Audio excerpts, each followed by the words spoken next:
Eu sou Mário Persona e essas são as respostas que eu dei aos que me perguntaram sobre a Bíblia. O Senhor podia ter ficado irritado, desapontado com tudo que aconteceu e mandado um raio cair na cabeça de Herodes, né? Alguma coisa desse tipo. Se a gente estivesse vendo um filme de super-heróis, de Avengers, essas coisas de Os Vingadores. Mas não. Aquele era o Senhor que veio em graça e em misericórdia para salvar. Tanto é que numa outra passagem, quando os discípulos ficam desapontados porque não queriam receber o Senhor em determinada cidade, eles perguntam: o Senhor quer que a gente mande descer fogo do céu? Vocês não sabem de que espírito vocês são. O Filho do Homem não veio matar, o Filho do Homem veio para salvar. Para salvar.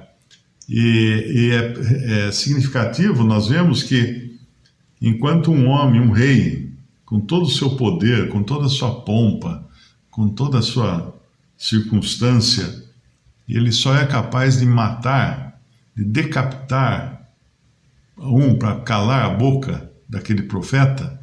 O que nós vemos o Senhor fazer é justamente o contrário. Herodes acaba com a vida de um. O Senhor preserva a vida de milhares, que ele vai alimentar aqui agora. Nós vemos que ele, saindo e chegada a tarde, e Jesus saindo viu uma grande multidão, no versículo 14, e possuído de íntima compaixão para com ela, curou os seus enfermos. Era para isso que ele tinha vindo. O povo seguiu. Ele viu muitos enfermos, talvez muitos desses enfermos curados iriam levantar o punho contra ele na crucificação, na sua condenação, mas ele cura. Esse era o sentimento que o Senhor tinha. Não era de vingança, não era de destruição, de cortar a cabeça de ninguém.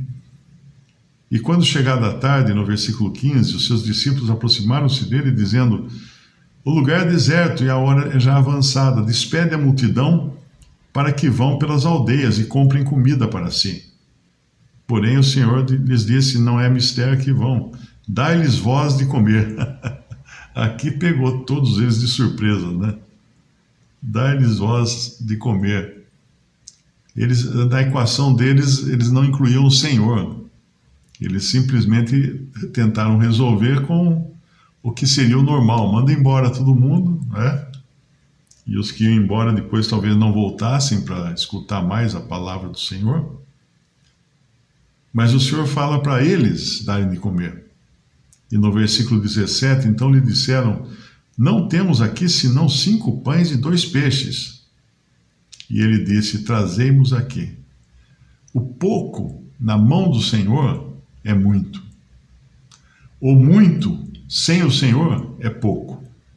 Por isso que aquele bilionário do petróleo, né, esqueci agora o nome dele, um americano, que era bilionário,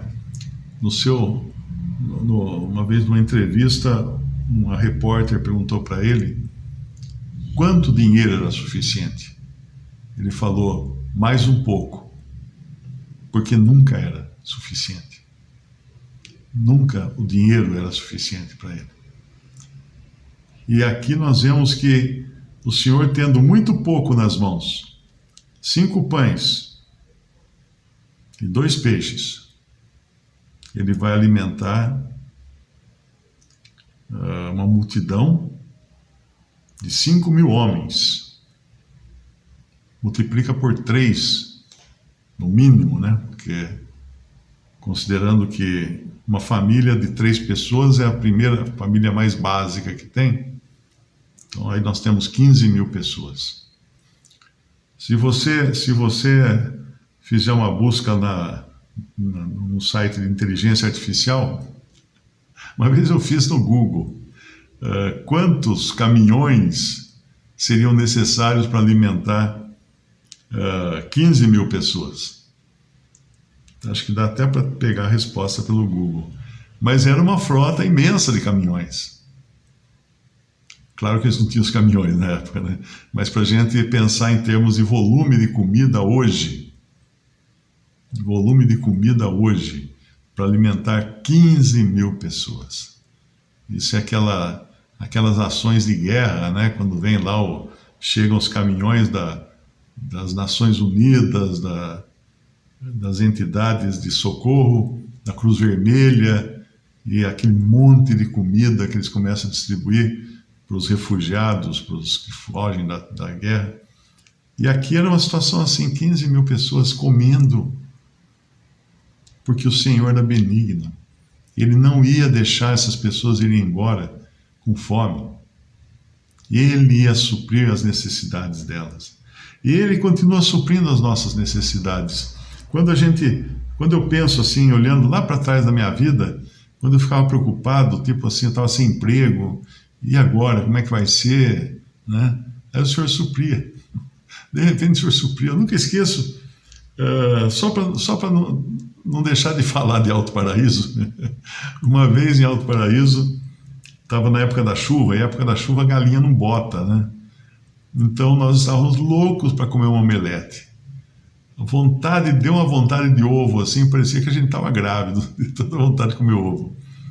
E não tinha ovo na cidade, lugar nenhum você procurava, não tem, as galinhas não botaram e tal, né? Aí nós sentamos para almoçar, bateram na porta. Alguém bateu na porta, eu atendi a porta, era o prefeito da cidade, Joaquim Barbosa era o nome dele, que ele tinha fazenda lá também, tinha sítio. Ô, professor, vocês não querem aproveitar que sobrou muito ovo lá na fazenda? Aí ele deu uma cesta de ovos pra gente.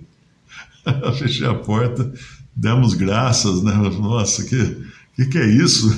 Aí você fica até meio olhando em volta, assim, para ver o que aconteceu. Você não entende de onde que veio, de onde veio, qual foi o número da placa que entregou tudo isso. Porque é surpreendente, surpresa pra gente. Então tem certas coisas que nós, na vida, a gente vai descobrindo que o Senhor proveu, e no momento nós estávamos tão preocupados, tão achando que não tinha saída, e o Senhor encontrou uma saída. O Senhor encontrou uma saída. Teve uma outra ocasião, nós tínhamos decidido vir para Limeira para visitar a família, né, os familiares. Mas não tinha telefone. Lá onde a gente morava, em Alto Paraíso, não tinha telefone. Então não tinha como avisar meus pais que a gente estava indo para Limeira para visitá-los. Então decidimos, vamos que vamos, né? Chegar lá, eles vão ter a surpresa e tudo bem. Ou a gente telefona no meio do caminho e tal. Aí foi o que fizemos. Viajamos todo o pedaço de terra, que são uns 300 quilômetros mais ou menos.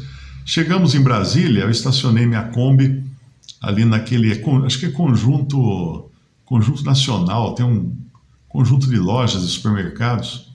E era bem de manhã, nós tínhamos viajado a noite toda. Chegamos lá com o sol nascendo. Então estacionei na frente de uns orelhões que tinha no estacionamento, tentei ligar para Limeira, ninguém atendia. Falei, bom, vamos continuar a viagem, né? Quando eu ia virar para entrar na Kombi de novo, eu vejo lá na entrada do estacionamento um Corcel 2 branco. Eu olhei e falei assim, mas esse carro aí parece o carro do meu pai. Ele veio, estacionou do lado da Kombi. Do lado da Kombi. Não é possível. Eram os meus pais, meu pai e minha mãe, que eles tinham dormido em Brasília, e também não tinha como nos avisar que eles iam nos visitar em Alto Paraíso. Tinham dormido em Brasília, iam fazer umas compras de coisas no supermercado ali para levar para a gente, e foi assim que nós nos encontramos. Se por 5 minutos a gente não teria se encontrado. Ou se eu tivesse parado em outro lugar para telefonar, não teria dado encontro. Então não existem coincidências nas coisas de Deus. Quando Ele está cuidando de nós, Ele dá de vez em quando essas pinceladas assim na tela, né? Na tela, para falar, olha, eu estou cuidando, hein? Veja, eu estou cuidando. Vou dar uma pequena amostra aí para você saber que eu estou cuidando. Então assim é Ele. Ele estava cuidando aqui, mesmo quando num momento de tanta dor, tanta decepção, pelo que fizeram com o seu primo, né, que era João Batista, era primo do Senhor Jesus, e decapitando, cortando a sua cabeça, mesmo assim, ele tinha coração grande o suficiente para 15 mil pessoas, para aplacar a fome daquelas 15 mil pessoas. Que bendito é esse Senhor que nós temos, né? Tinha um irmão que já está com o Senhor, o Flávio. O Flávio foi um irmão assim, bastante ativo no começo e ele acabou morrendo num acidente de ultraleve. Ele tinha um ultraleve, ele era de Piracicaba, ele chegou aí para os Estados Unidos, comprou um paraquedas para o ultraleve, caso desse alguma pane, ele desceria o ultraleve inteiro com paraquedas. Ele foi instalar o paraquedas, foi no aeroporto instalar o paraquedas, era no aeroclube aqui de Piracicaba, mas faltou uma chave, precisava de uma chave lá para apertar uns parafusos. Ele falou assim, sábado que vem eu instalo. E decolou e saiu voando, chegou lá em cima, o ultraleve fechou a asa, que nem um guarda-chuva. E ele desceu lá de cima, caiu sentado no chão, morreu na hora, né? Aliás, acham até que ele tenha morrido antes, porque ele tinha uma marca na testa que era compatível com uma das barras do ultraleve, dos canos, que na hora que fechou, deve ter batido na testa dele e dado traumatismo craniano, ou seja, ele nem percebeu a queda. E o Flávio falava uma frase que eu achava, ele era muito engraçado, ele era muito gozado, o Flávio, ele sempre tinha alguma tirada engraçada. Ele falava assim, se malandro soubesse como é bom ser cristão, seria cristão só por malandragem. Acho que ele estava parodiando aí uma música que tem, né? Mas é isso aí mesmo.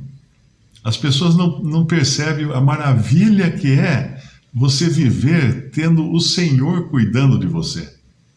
Nas piores situações. Livrando de coisas que você nem imagina.